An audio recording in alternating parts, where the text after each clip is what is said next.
Hello, everybody. My name is Eric D. Johnson, also known as BrightShine. I live here in the city of Memphis, state of Tennessee, in the county of Shelby. And today's date is early Monday morning, December the 22nd, 2014. And the time is 12:25 a.m. I want to first say thank you to all my fans, my supporters, for your continued encouragement and support. I continue to be employed at a company here in the city of Memphis, which is in the state of Tennessee, in the county of Shelby. America, right there on the corner of Vance Avenue and Walnut Street. I continue to further my education at Monroe College online, pursuing my associate degree in business administration with a concentration in marketing. And on today's video, like I said, we're going to continue our review of our material that we've been going over. And I want to first, keep my fans informed. Uh, as I inform all my fans, I'm in the process of having to get an attorney uh, to seek, well, take legal action against this One Sound Studio, because back here in this December, October, the end of October, I went over to One Sound Studio and had some pictures taken, and I also, put the lyrics to my music, because I had bought some music from One Sound Studio back in May 2014. Matter of fact, that's what I want all my fans to know. This is the CD with 3 copies of music on it, and this is CD right here. So One Sound Studio, this the CD right here. So you worrying about a receipt? Like I said, I went over to One Sound Studio at the end of October, and I paid some money, and didn't get no receipt, but I did, pay over $100 to have some pictures taken. Casual and dress. I had 2 casual, outfits and 2 dress outfits. I did the 2 casual outfits on that last Saturday, October. Then went in the booth, put the lyrics to one of my songs, and while I was in the booth, the girl over there in One Sound Studio, she was supposedly recording it, and I paid her for that. And then once I got through recording all that, I paid her to have the music mixed and mastered, so to be on the radio. So paid her for that. Then 2 Saturdays later, the second Saturday in November, I went back, took some more pictures, which was the dress picture that I took, and then paid her for that. Excuse me. And on that same day, that's when I asked about doing the music video, and then she referred me to this guy. And on that same Saturday, I went and met him, gave him $100 down payment on the music video, and then the following Saturday, that's when I went over there to this building across the street from Metro 67, right there on that Front Street. There's a building right there on Front Street, and because Metro 67 on the other side, there's a building across the street, and that's the building where we went and shot the video on that Saturday. And then the following Saturday, we did the next shoot. And as of right now, I still don't have a copy of my video, so I'm gonna have to do the same thing. I'm gonna get in contact with my attorney and let my attorney know that I still don't have my video and I had paid for it. But irregardless, ain't nobody finna steal no money from me. And I'm gonna get my attorney, and we're gonna go into the court, and these people are gonna be held accountable in the court of law. But when it comes to the Memphis Police Department, I did something about One Sound Studio,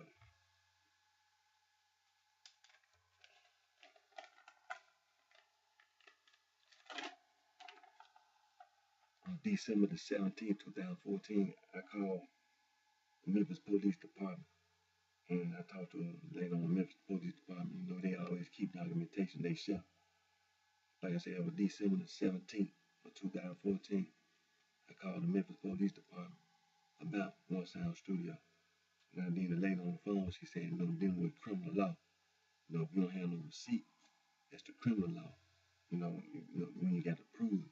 And I was like, yeah, I already knew that. But my thing is that I wanted the police department to at least know that this was going on, because I know you don't never let them do the same thing, which is call the police on me, try to twist it around. So, and I'm gonna do the same thing about this music video before the end of this week. I'm gonna get in contact with the Memphis Police Department and let them know about this music video, and then I'm gonna let my attorney know. Because being that it's the Christmas holiday, I already talked to my attorney, so you know, being that it's the Christmas holiday, when the New Year get here, that's when we already got that understood. Me and my attorney, when the New Year get here, the ball gonna get rolling.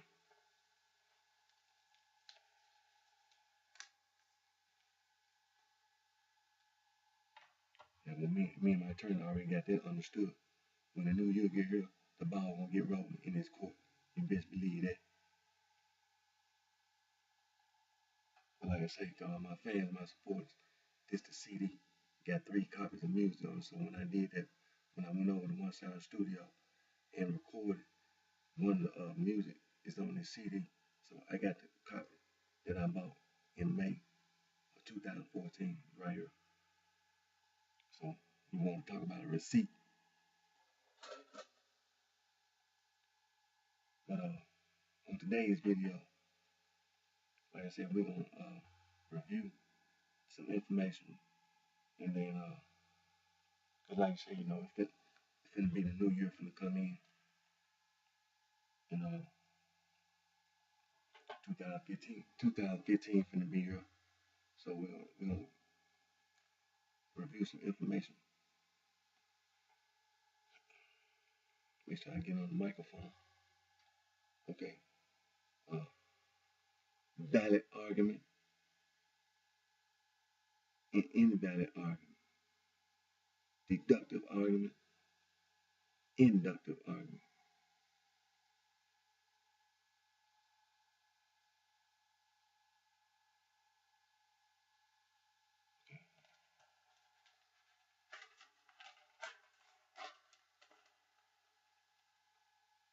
All right. Conductive argument. You got a sound argument and an unsound argument. Then there's some other kinds of arguments. Defeasible argument, transitional arguments, and transcendental argument. Transcendental arguments. Then you have an abductive argument.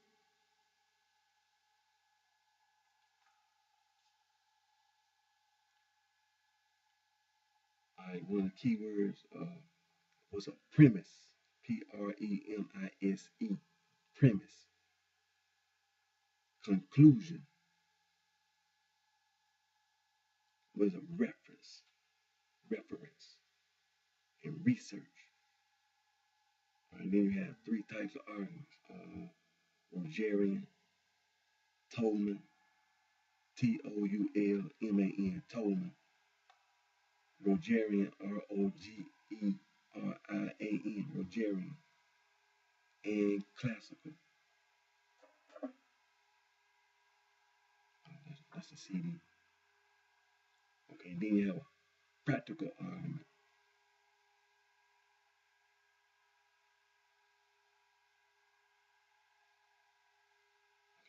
Okay. Then you have 2 types of arguments. You have an Aristotelian,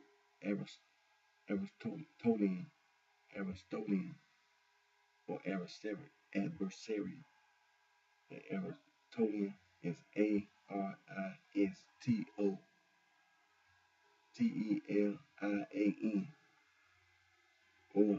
adversarial, Adversarial, or Rogerian, Rogerian, or consensus, Consensus.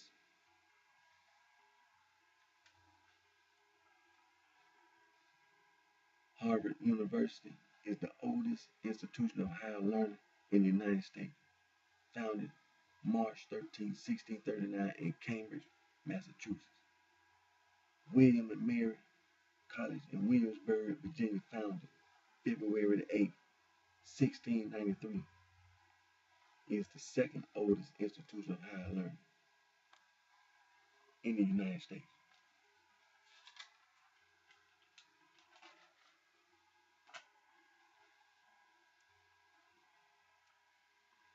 Then you have only 4 types of arguments, each with its own style. Argument by authority, assertion, argument by sign, argument by example, and an argument by cause. Okay, this says that Phi Beta Kappa Society, founded on December the 5th, 1776,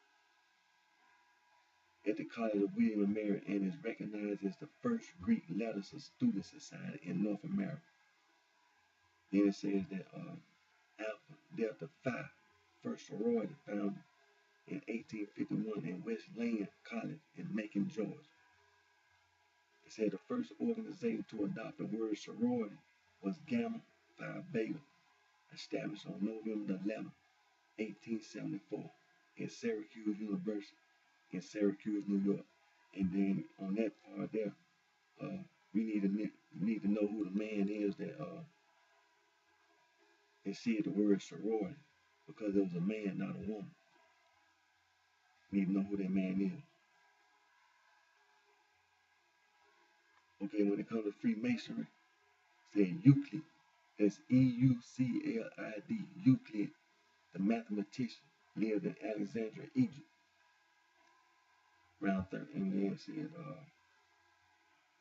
1425. It's mentioned in the Halliwell manuscript, or Regis poem, Regius, Regis poem, that he began the craft of masonry in the Cook manuscript.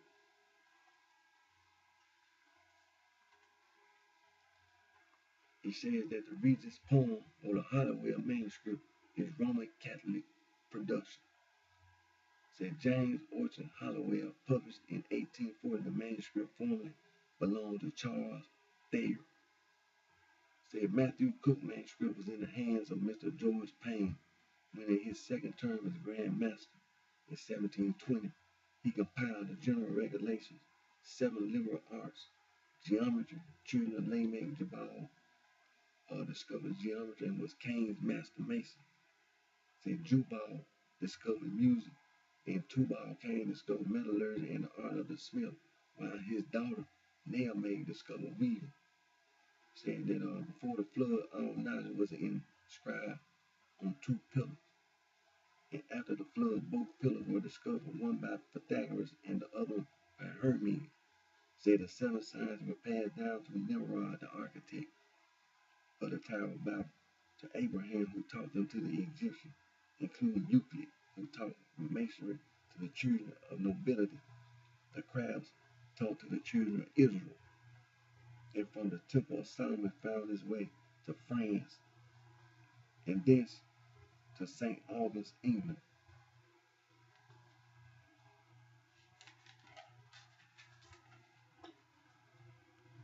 Said that the Dowling manuscript, first published by James Dowling in the Gentleman's Magazine, May 1815. In the Dowling manuscript, King Athelson's son is named Edwin. Now you got all these different kinds of secret societies. Then you got the Skull and Bones, Rosicrucian, the Sons of Liberty, the Thor Society, Private Silent, Ordo Templi Orientis, Knights of the Golden Eagle, the Woodmen of the Mystic Shrine, the ancient Arabic order of the Nobles, the improved order of the Red Men, the P.O. Sisterhood, Freemasonry, the Lower Order of Moose, Bilderberg Group, the Ku Klux Klan, Knights of Matthias, Knights of Columbus, Illuminati, Forester Society, Hermetic Order of the Golden Dawn, the Mystic Order of the Veil, Prophets of the Enchanted Realm, United Order of the Golden Cross, United Ancient Order of Druids, uh, the National Grange, and the Ancient Order of Hermannarians, all the different types of secret societies. Then you have the Spanish Garduna. Say the Garduna is a Spanish secret criminal society in Spain. According to tradition around 17, a holy man named Apolinario, who lived like a hermit in the hills around Cordova, had a vision that the blessed Virgin Mary anointed him to be the savior of Spain and drive the Moors out of the land. Apolinario raised an army of followers to the Garduna. Said those who join the Garduna will be absolved of all wrongdoing as long as their violence was committed against non-Christians, Then you got the Carbonario, the Black Hand, the Mafia, Cosa Nostra, the Triads, Yakuza. Then you have the Osiricans, all these different types of secret societies.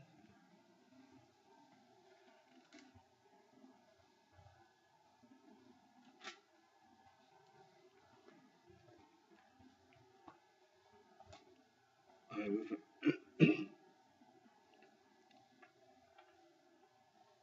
in yesterday's video, we went on Wikipedia and we went over the Afro-Asiatics, which is the Berber, the Omatic, the Kushite, the Chadic, the Egyptian, and the Semitic. Make sure I got okay. The Berber, the Egyptian, Berber and Egyptian. Then you got the Chadic, the Omatic, the Kushite, and the Semitic. Yeah, the Semitic. Then you know the Semitics. You have all these Semitic groups in the Semitic language family up under the Canaanites, the Phoenicians, and the Punics, which are extinct. Then you have your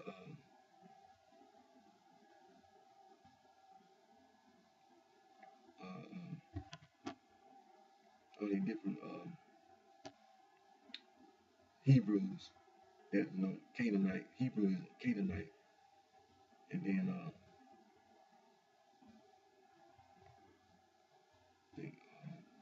they, then Hebrew being a Semitic language, the Canaanite is Semitic. But the Semitic, the different Semitics, Arabic, Amharic, Hebrew, Tigrinya, and Aramaic. We went over all that.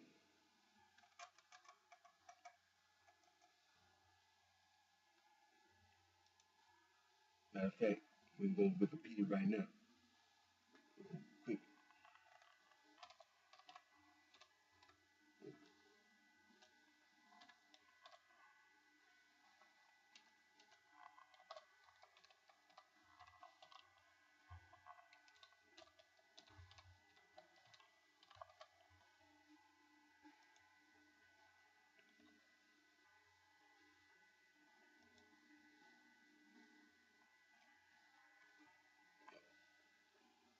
That deals with the Afro-Asiatic.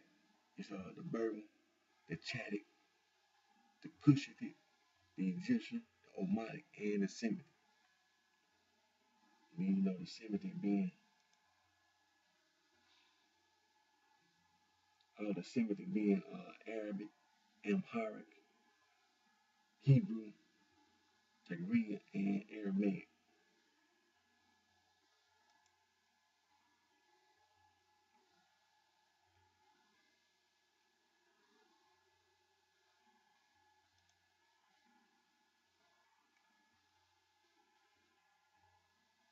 when we talk about the Canaanites, like we said, when we talk about the Phoenicians and the Pumas, both are extinct.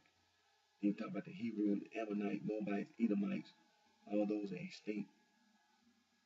And then biblical Hebrew is also extinct. Tiberian Hebrew, Mizrahi Hebrew, Yemenite Hebrew, Sephardic Hebrew, Ashkenazi Hebrew, Mishnaic Hebrew, Medieval Hebrew, and Hexcali Hebrew, Modern Hebrew, Israeli Hebrew, ancient Samaritan Hebrew, which is extinct. Samaritan Hebrew.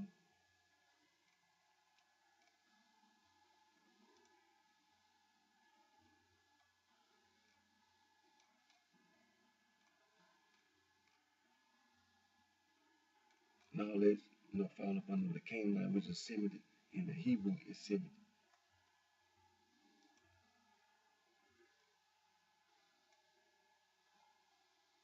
And the Semitic is Afro-Asiatic, like I said, the Semitic language is the Arabic, the Amharic, the Hebrew, Tigrinya, and Aramaic. Those are your Semitic.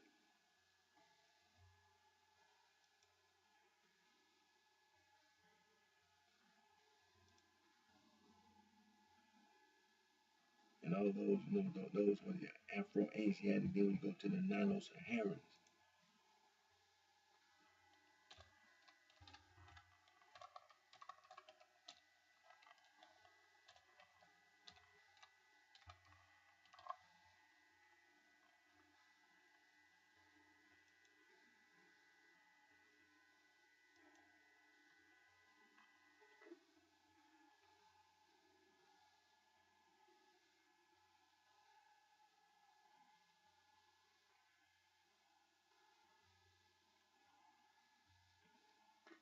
Then your Nilo-Saharan being Luo is the Luo, Kanuri, Timbuktu. Not Timbuktu, excuse me. It's Luo, Kanuri, Songhay, Tiso, Nubian, Lubare, Kalenjin, Lango, Dinka, Acholi, Masai, Ngambe, Nuer, Fur, and Tubu. And Tubu has two dialects that's mentioned, the Zage and T-Dage. So that's your Nilo-Saharans on Wikipedia. Like I said, we on Wikipedia.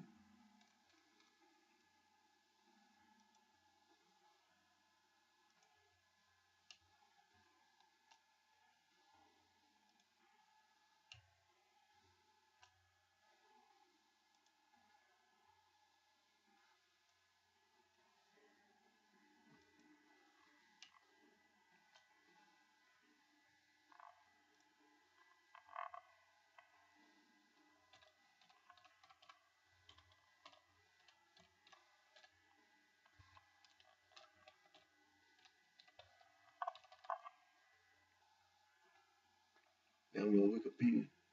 Niger, Congo languages.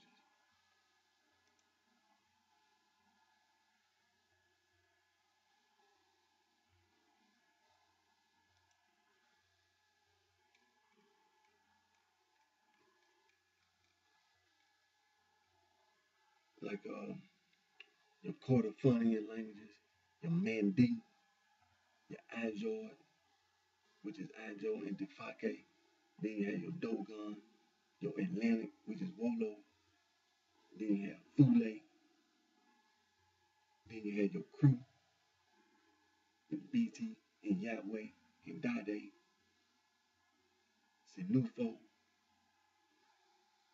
Sinari, and Sutyari. Then your Gerd language, which is more Adamawe, which is Chambe. Your Bunji languages, Sango,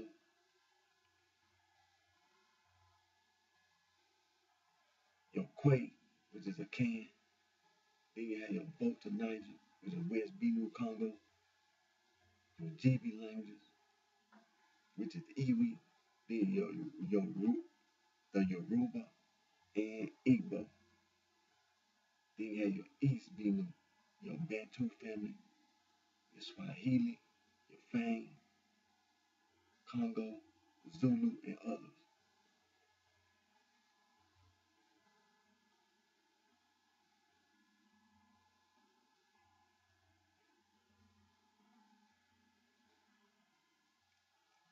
gonna scroll down to this real quick. All right, we're gonna now you have your quarter farm branch.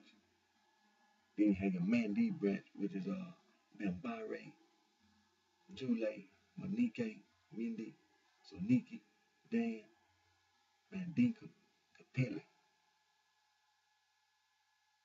Then you have your Atlantic, which is Full, Dogon, Ajoy, Crew,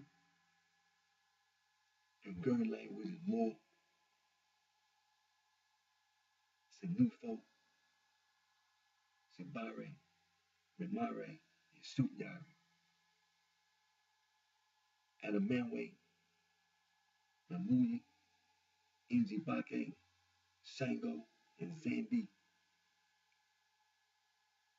Quay, which is Akan, Iwi, Bali, Ashanti, Fon, Anyin. Then you have Yoruba,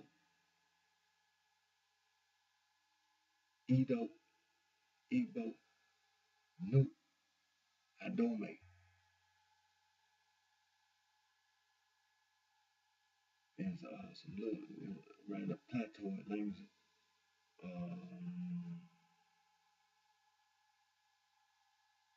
Korofe,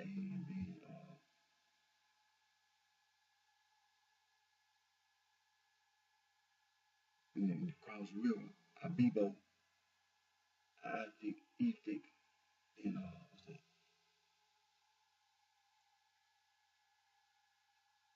The North, Bantor.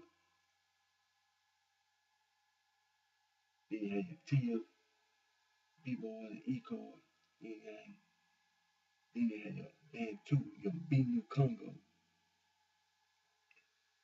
BT, Fang, Dengale, Gikuyu, Kambe, Gusi, Miru, Sukume,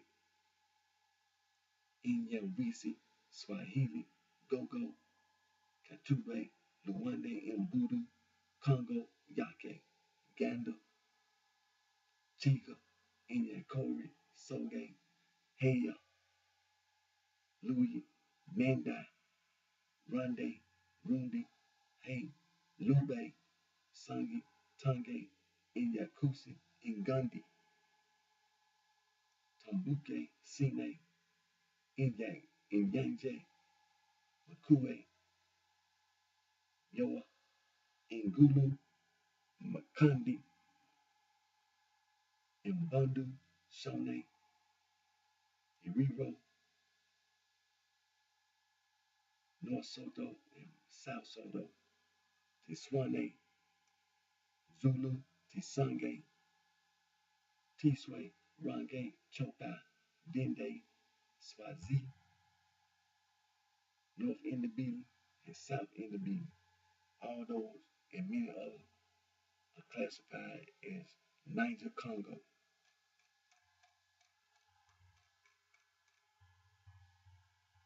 Like I said, it's on Wikipedia.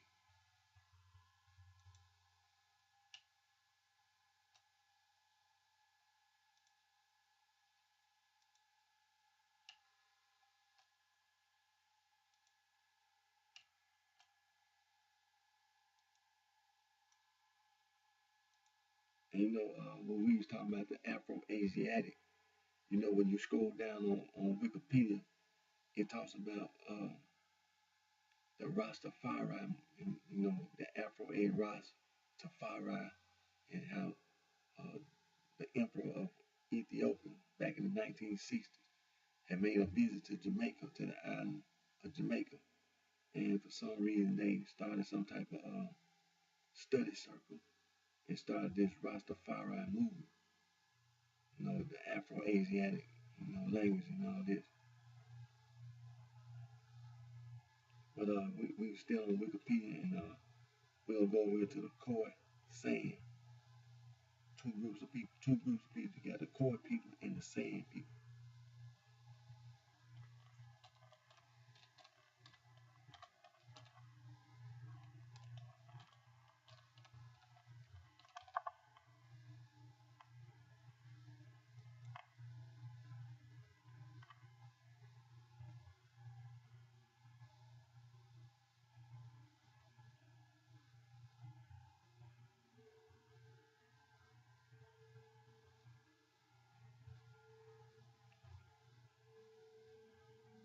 Okay,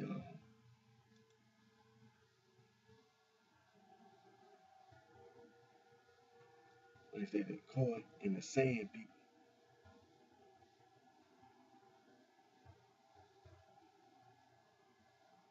are two groups of people. Two groups of people.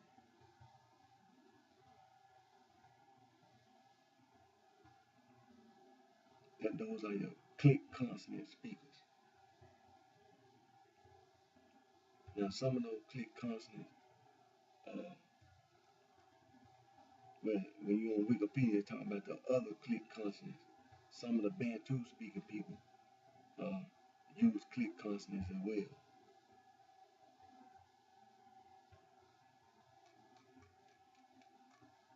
Now you go to the Austronesians.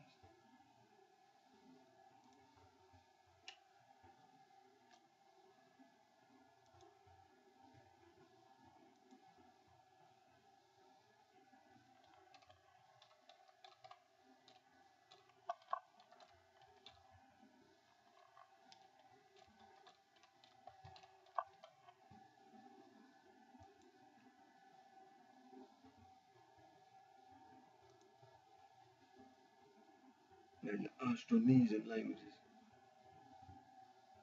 widely dispersed throughout the islands of Southeast Asia, Madagascar, and the Pacific, and a few more on continental Asia.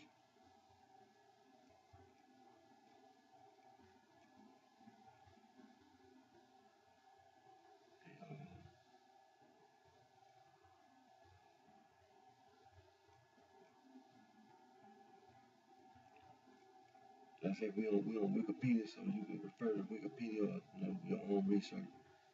But that's the Austronesian language family, the Austronesian language family.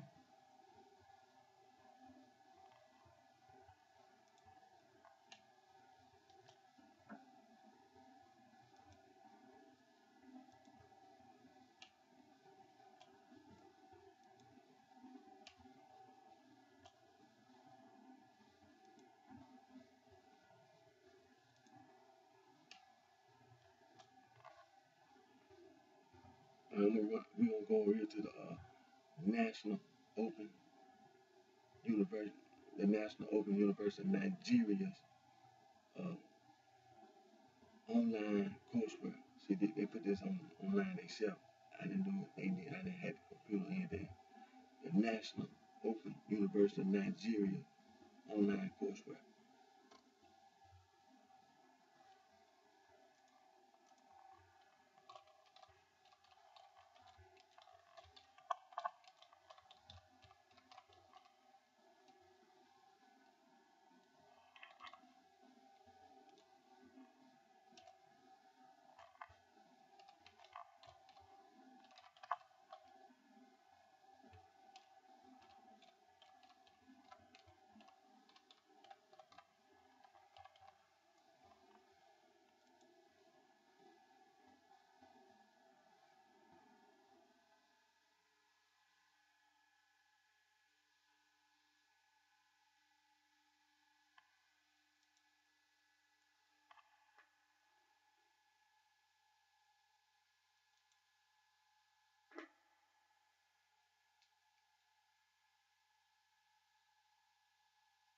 Okay, that's some material that we are referring to.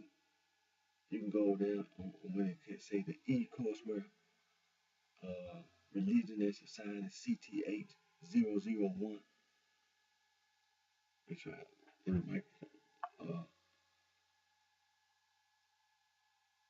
Religion and Society CTH 001. Introduction to the Study of Religion CTH 003. Introduction to Philosophy CTH 009.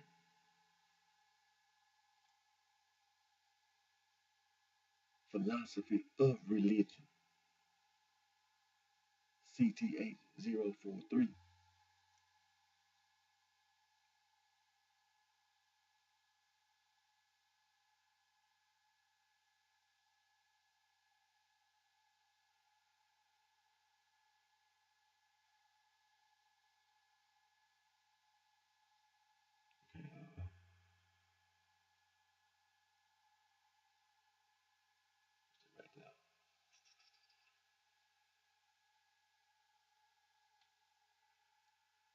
Okay, you have Introduction to Linguistics 1.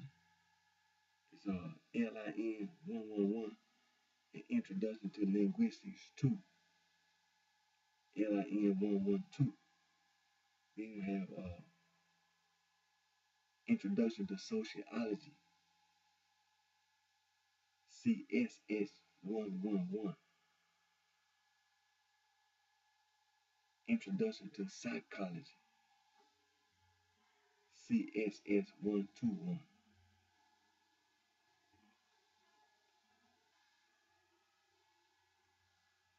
Then you have Introduction to Philosophy, CTH 131.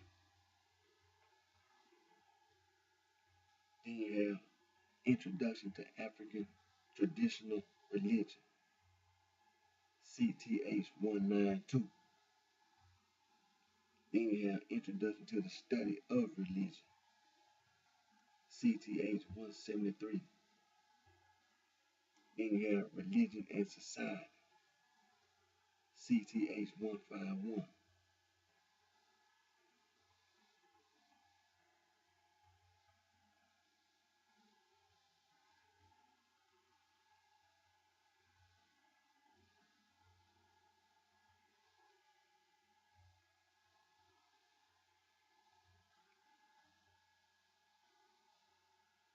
Then you have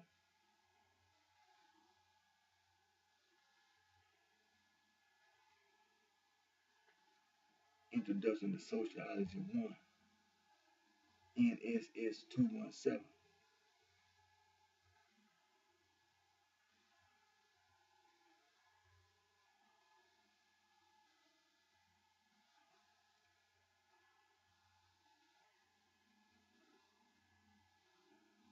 Then you have the Sociology of Religion, CTH 352.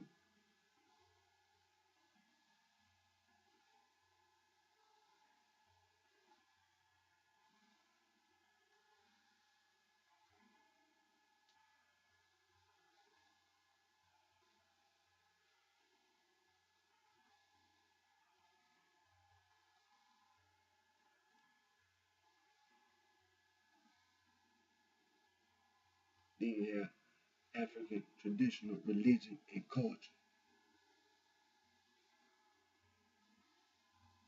CTH 491.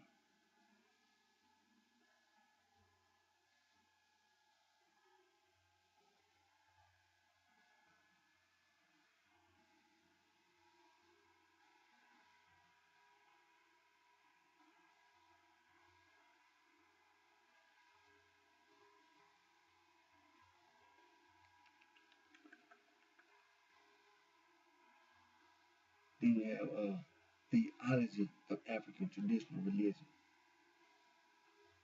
CTH 792.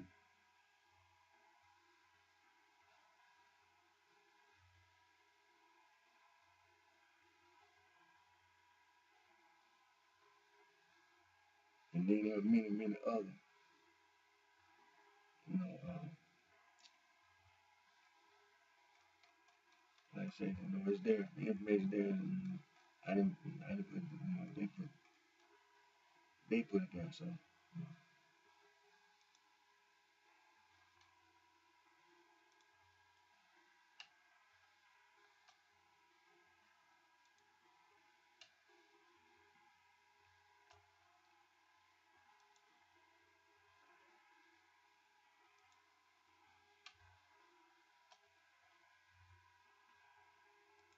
you know, we've been talking about the Arab slave trade and Atlantic slave trade.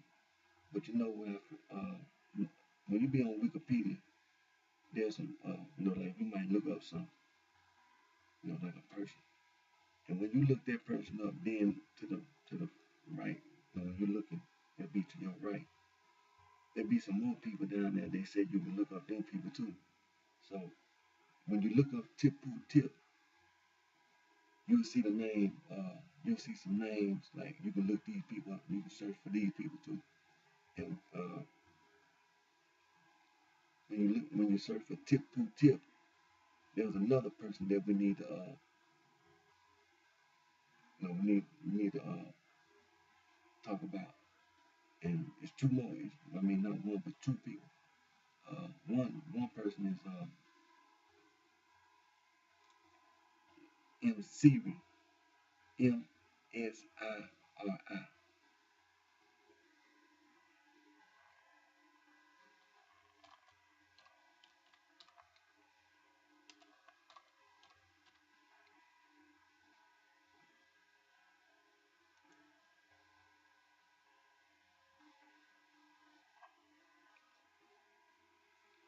And we talking about the Arab slave trade. We talking about tip poo tip, and we talking about tip poo tip. We talking about Zanzibar. Tip poo tip was a slave trader, and we talking about the Zanj, Zanj, which is Afro-Asiatic reference to the Bantu people.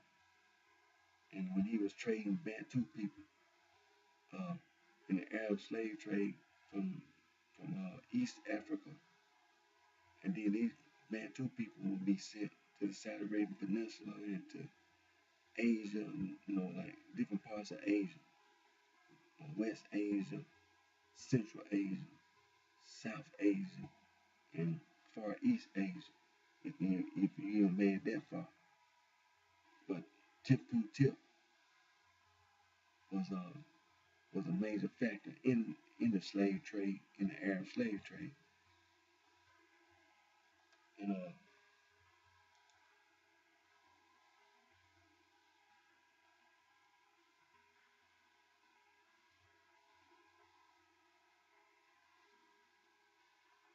And we're talking about, when you look up Tip Tip on Wikipedia, it talk about his life. Talk about who his parents and grandparents were, and that he had dealings with many people. He dealt with Henry Morton Stanley, who was an explorer. Stanley Livingston, uh, Tip Tip. He knew Henry Morton Stanley.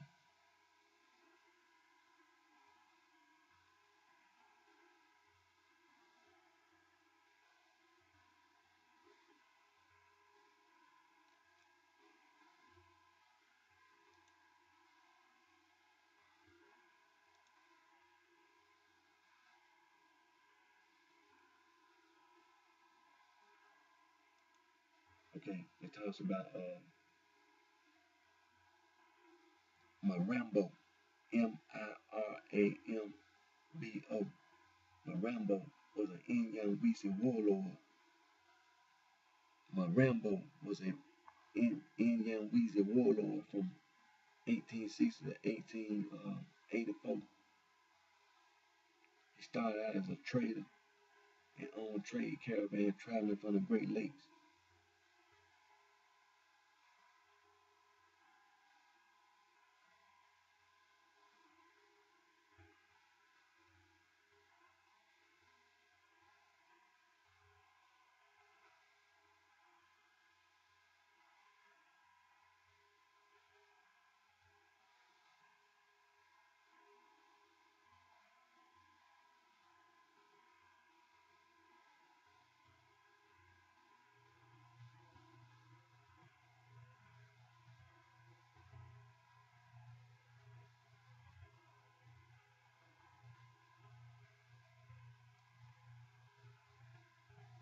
That's like I said, I was reading, but Marambo, Mirambo,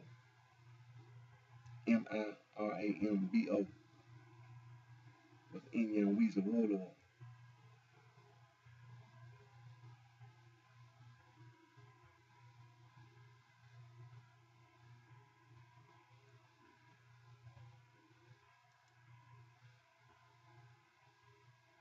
There's another person we need to talk about is Siri.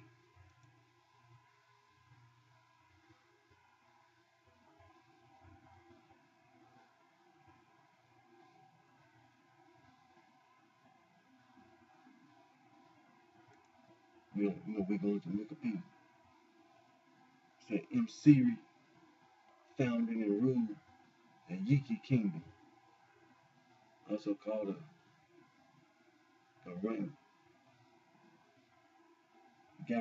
Garanganzi Kingdom in southeast Katanga, now in Democratic Republic of Congo, from about 1856 to 1891. Say, Msiri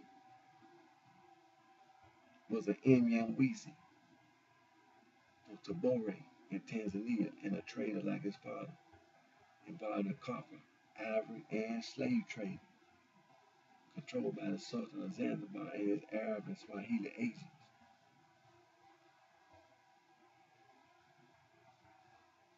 Now, the reason why we talk about Msiri is for this reason. His relationship, his dealings with Tip Poot Tip. Msiri, it says here,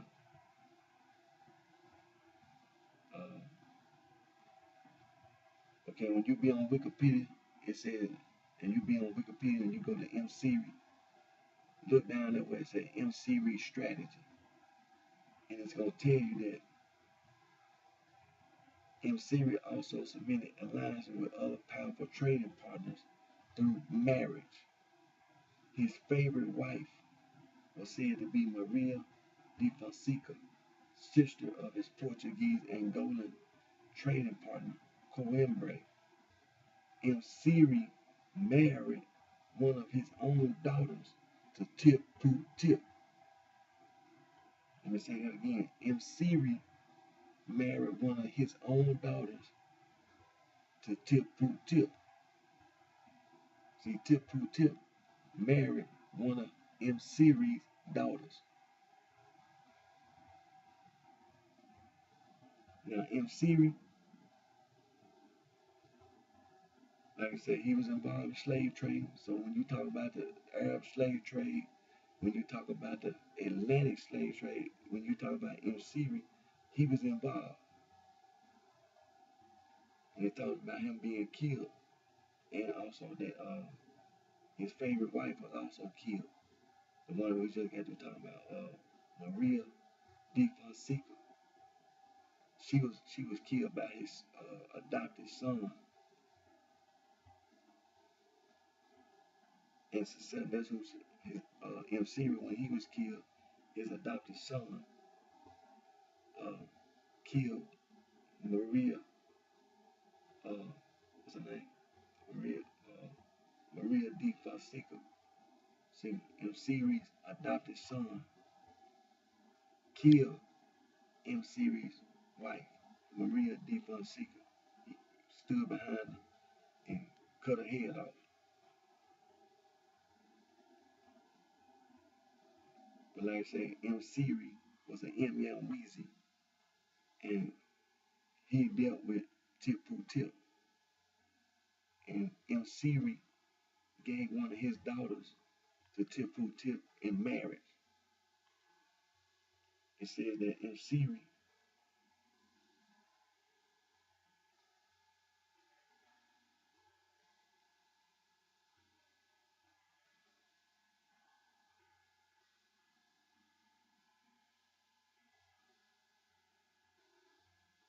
okay, I'm reading part of this. I'm going down to the part where it says Msiri was killed.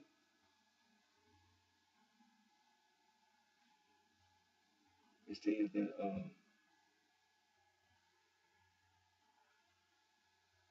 okay, it says according to the Stairs Expedition, Dr. Joseph Maloney and Third Officer Christian D. Champs, when negotiations stalemate, Msiri reacted to an ultimatum into Stairs flying the CFX flag without its consent by departing in the night to a fortified village at Wanume on the outskirts of Bunkiya. The next day, 20th December 1891, Stairs sent his second in command, Belgian Lieutenant Omar Bosson, with DuPont Champs and 100 escadrilles to arrest Msiri. Despite D-Von Champ's concerns about the diamond, Bison went into Monino with a dozen men and confronted M-Series in front of about 300 of his warriors. It says M-Series said nothing but in anger started to draw the sword, which had been given a gift from Stairs. Bison drew his revolver and shot M-Series 3 times, killing him. A fight erupted. Bison was shot and mortally wounded, and one of M-Series' men died later. The oral history of the Garaganzi people contains some contradictions about the incident. In one story, M-Series speared Bison to death and was shot by other members of the expedition. But like I say, that's M-Series and M-S-I-R-I. And like I say, he was a slave trader, things of this nature.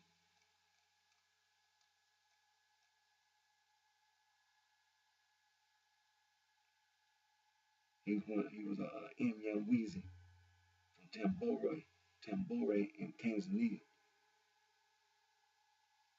And it shows that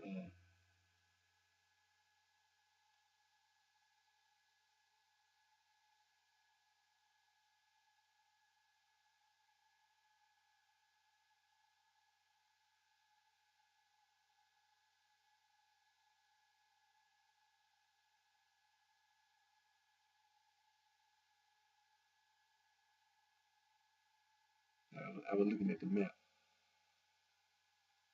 But MC, he was involved in the trade because the map is showing trade routes.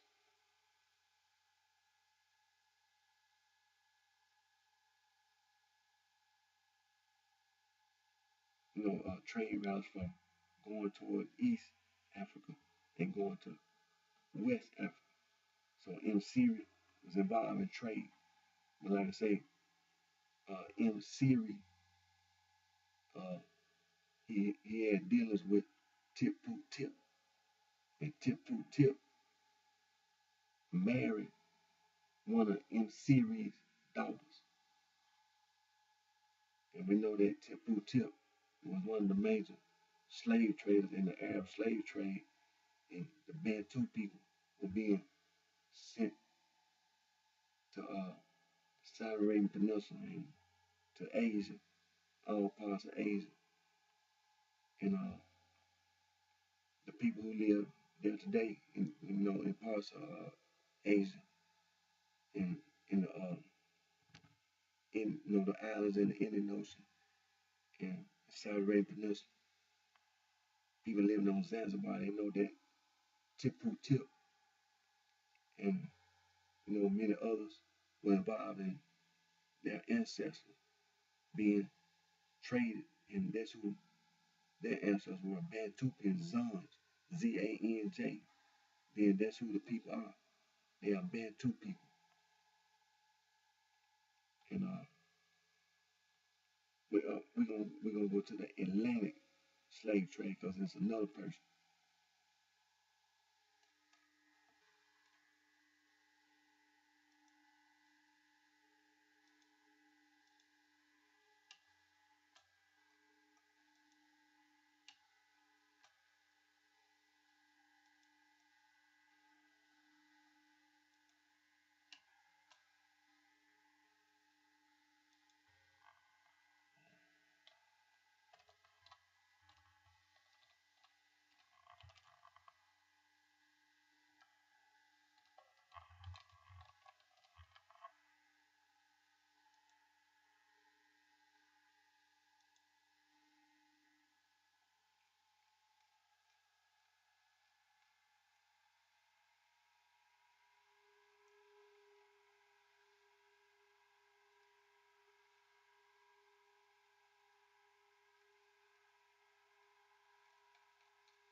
Okay.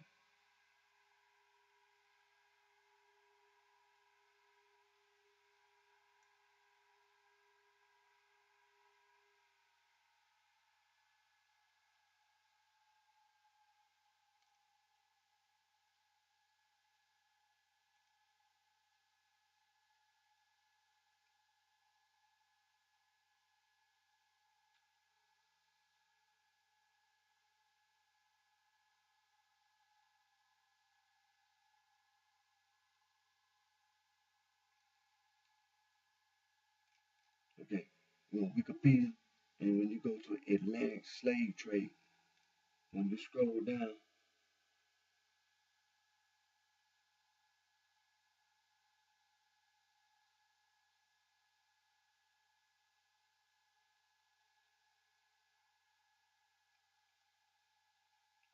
you see Gizo, Ghezo, Gizo. He's the king of the Dahomey.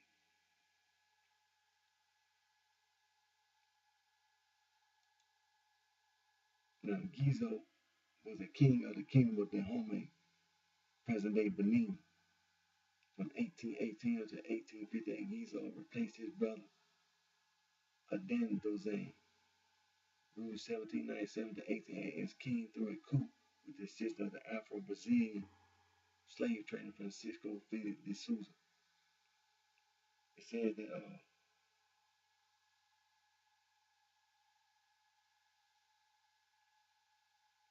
like I said, he was royalty.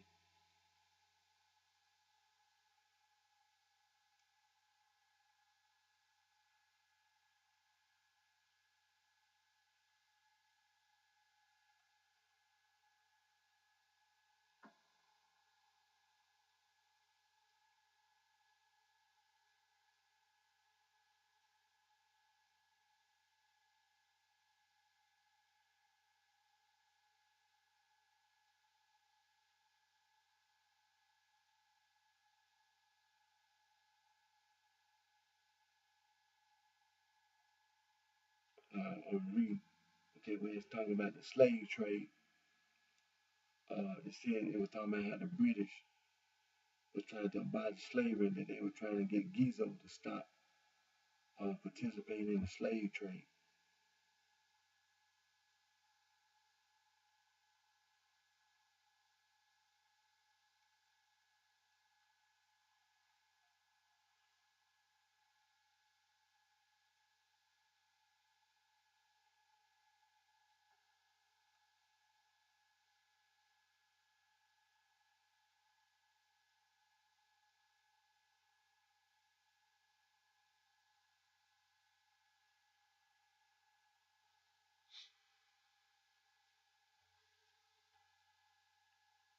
Like I say, you can read this about Gizo, the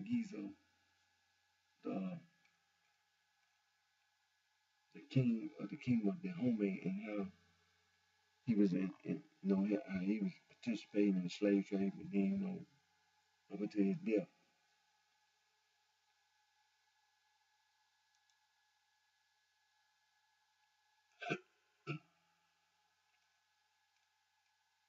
And as it talks about the slave market regions that participate uh, in the Atlantic slave trade. Senegal and the Gambia 4.8%, Upper Guinea, Guinea-Bissau, Guinea and Sierra Leone, well, it's 4.1%. River Coast, Liberia, Cote d'Ivoire, 1.8%. Gold Coast, Ghana, and East Coast of Cote d'Ivoire, 10.4%. It said that the Bight of Benin, Togo, Benin, and Nigeria, west of the Niger Delta, 20.2%. And then the Bight of Biafra, Nigeria, east of the Niger Delta, Cameroon, Equatorial Guinea, and Gabon, 14.6%. Then West Central Africa, Republic of Congo, Democratic Republic of Congo, and Angola, 39.4%. Southeastern Africa, Mozambique, and Madagascar, 4.7%. It says, and also you find that the ethnic groups is very important. The ethnic groups, the different ethnic groups bound to the Americas closely correspond to the regions of heaviest activity in the slave trade. Said over 45 distinct ethnic groups were taken to the Americas during the trade. Of the 45, the 10 most prominent according to slave documentation of the era are listed below. Documentation means the historical record. Number one, the Congo of the Democratic Republic of Congo and Angola. Number two, the Mandinka of Upper Guinea. Number three, the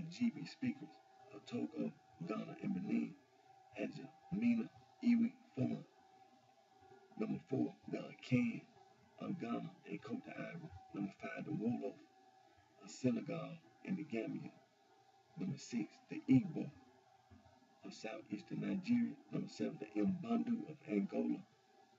Includes both Mbundu and Ovimbundu. Number 8, the Yoruba of southwestern Nigeria. Number 9, the Chambe of Cameroon. And number 10, the Macau of Mozambique. This is very important in people, identify themselves. Sometimes they identify themselves through skin color, race, ethnicity, sex, gender, age, nationality, and those are many other ways people identify themselves. Sexual orientation, and then people identify themselves also based on the historical record. They do it all the time. People always talk about who their grandfather was, who their great-grandfather was, who their great-grandmother was, who their grandmother was, who their mother-father was, who their mother-father are or is. People always identify themselves through their family. Their sister and brother, their cousin.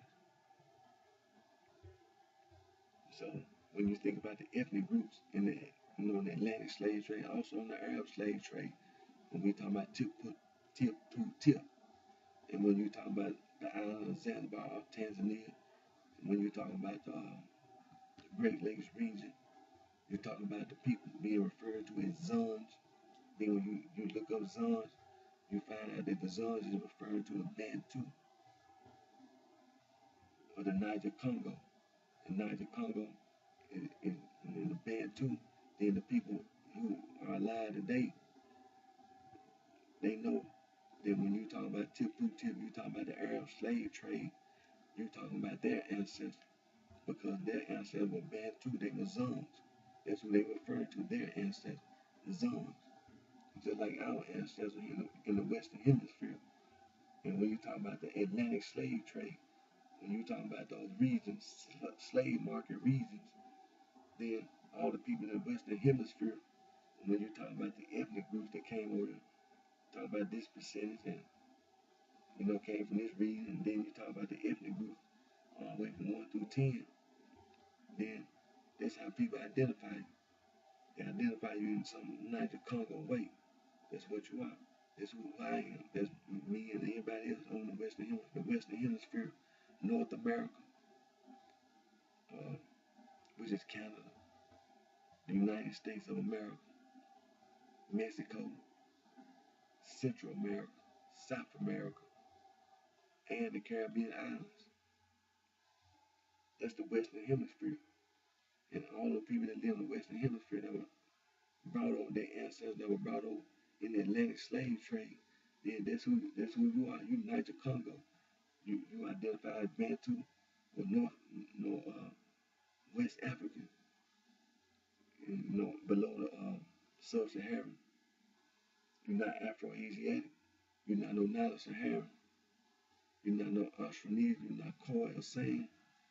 Then you fall into that Niger Congo category. Language family. And when the people that we talking about in the Arab slave trade, when they look over you, that's what they gonna call you. That's what they gonna refer to you as. You in the Niger Congo category. That's what the people on the African continent gonna tell you the same thing based on the historical record. That's what the people in the Arab slave trade, that's who they are today. They the Zons, you the Bantu. And then when they see all of us over here in the Western Hemisphere, that's what the people in Africa and Niger Congo, that's what they gonna say to all of us. Time me to cut this video short. And again, like I said, I want all my fans to remember. Here go my CD right here. This the CD that I bought in May 2014. It's the CD. One of the music that I used, one of the music when I put the lyrics to, when I went to One Sound Studio, because that's when I bought this CD from in May 2014. I went to One Sound Studio. It's got 3 copies of music on here. And the first copy of the music, that's when I put the lyrics to. So this past October, that's when I put the lyrics. I went over to the studio, I went in the booth, put my lyrics in, and then I paid for it. Didn't give me no receipt. So they sitting over there thinking that they done got away with something. Criminal law, you know, like I talked to the Memphis Police Department. If you don't have no receipt, you can't go to court and try to prove something. But they told me on the phone, like they told me, say your attorney, then get in contact with your attorney and see what they say about that. I already done it. And for my music video, uh, that's how I got in contact with this person that did the music video through One Sound Studio. So as of right now, I don't even have my music video, but it was done. Now, I'm not sitting around here letting nobody steal no money from me. I'm gonna handle things in the court of law because there's no need for me to be worried about nobody gonna beat me out some money because the court is there and the law gonna be held, and then you're gonna see that these people gonna be sued and they not gonna win. So I'm not worried about it. But like me and my attorney talked about, right now it's the Christmas holiday and then New Year's come, but you best believe after New Year the ball gonna get rolling. So again, my name is Eric D. Johnson, also known as BrightShine. I live here in the city of Memphis, state of Tennessee, in the county ship. And I want to thank all my fans and my support for your continued encouragement and support. And I want to wish everybody, coming holiday and everything, a happy holiday and a happy new year. So until my next video, take everything that's been said on these videos very serious because I don't just be sitting there, just for my health, anything like that. But like I said on my video yesterday, when we be talking about organization and things like that, don't forget that all that street gang stuff that out there in Los Angeles, California. First thing, I had to make that perfectly clear because I'm not trying to be no follower. I'm not no follower. And when I be on this YouTube video, I be intended to send a message to a lot of people. When I be talking about the Arab slave trade and the Atlantic slave trade, that's what I'm doing it for. And by no means, when I be talking about African traditional religion, West African traditional religion, by no means am I going to sit idly by and have a bunch of cowards out there calling themselves the Blood Street Gang and the Crip Street Gang, going to be trying to be an influence on people outside this country, outside this nation. You need to understand that Blood Street Gang, that Crip Street Gang didn't start in the 1970s. It was some gangs. If you want to talk about street gangs that started in California. This country, you know the history of this country. People moved from the east and from the south, just like the Underground Railroad. When you had Harriet Tubman and Sojourner Truth and people like Frederick Douglass who escaped from slavery, they left the slave plantation and then went up north. They went to Washington D.C. and went to the east and went up north. They didn't go out west.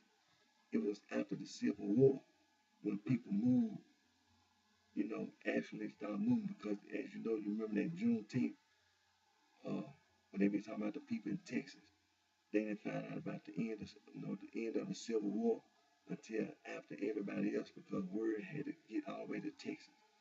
But it was some slaves in Texas, in certain parts, but then they didn't let slavery go past what they call the Mason-Dixon line. So trying to move out west, you would not even, we as, our ancestors would not even allow to go past the Mason-Dixon line until after the Civil War. So when it comes to the street gang called the Bloods and the Crips, you know, the history of this country, the Mexicans and the Native Americans were already living in that area. And then when you start talking about people moving out west, see, you move from the south and also from up north and from the east to out west. And when the people got out there, they called back. You know, nobody on this side is following the people on the west coast. And that's what you need to always remember. I'm not following no blood street gang, no crip street gang. I'm not no follower. And that's what the people outside this country need to always remember, that them some followers. They following the people there in Chicago, the My People Street Gang and the Folk Street Gang. That's who they follow. And you don't need to even deal with them in no shape, form, fashion. Just ignore them. And when you deal with people, you have to deal with the people. The influence in this country is coming from Chicago, Illinois, and that's what you need to deal with. And like I said again, my name is Eric D. Johnson, also known as BrightShine. Until my next video, take care of yourself. Happy holiday, happy New Year. Wish each and every one of you the very best.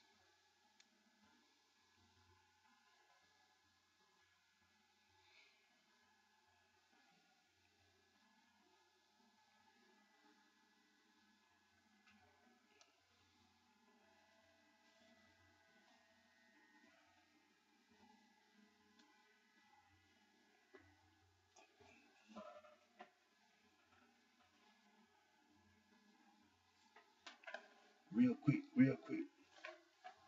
I almost forgot my little book list.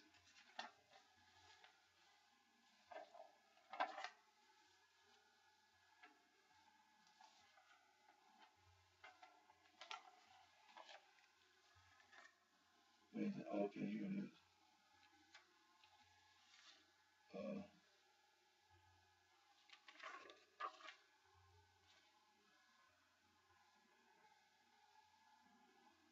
no, it's on this side.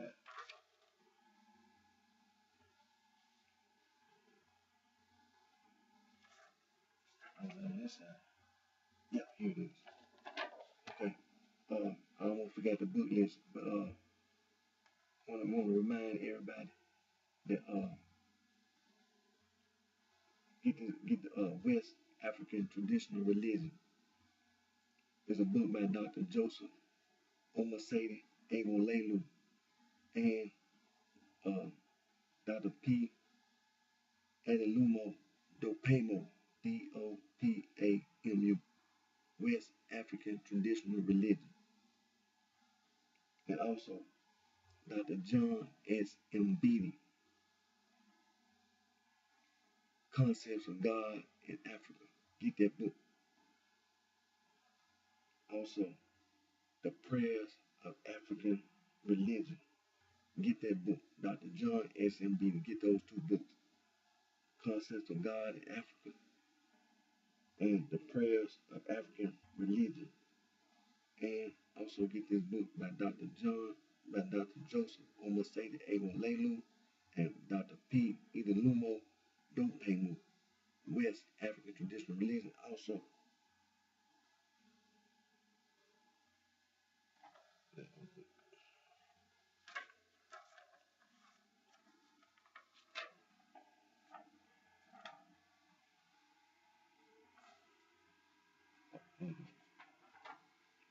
as a reminder, also get Dr. Molifi Kiti Asante